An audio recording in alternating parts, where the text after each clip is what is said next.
The roots of civil rights run deep here in Atlanta, so it's easy to see why the protests are resonating in this city. The benefits of the freedom movement is not generating access just for black folks, it's for all folks. But when the Reverend Jesse Jackson sat down to talk to me, he says the gaps in racial disparity, poverty, and education,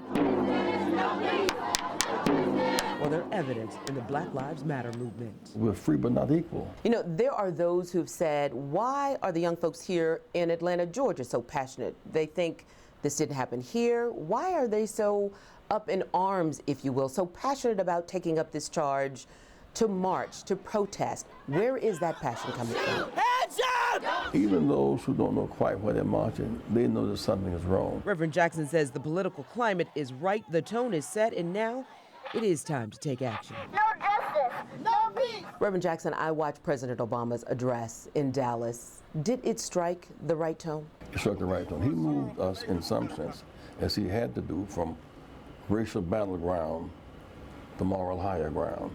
Now we have to stay there.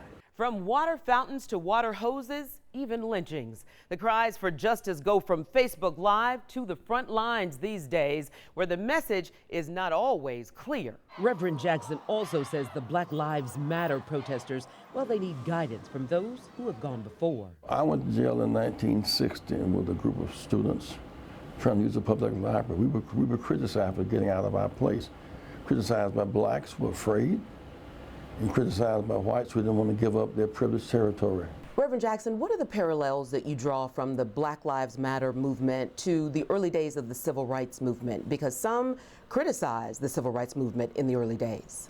The people in Buckhead and Bankhead didn't make that possible. Those who sacrificed went to jail and were killed. We made the New South new. It was General Martin Luther King and General Abernathy and General Joe Lowry.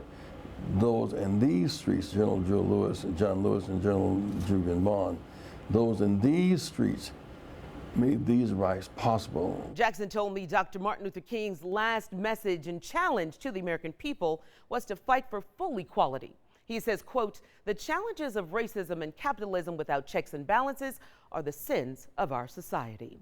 For Positively Georgia, I'm Gloria Neal, CBS 46 News.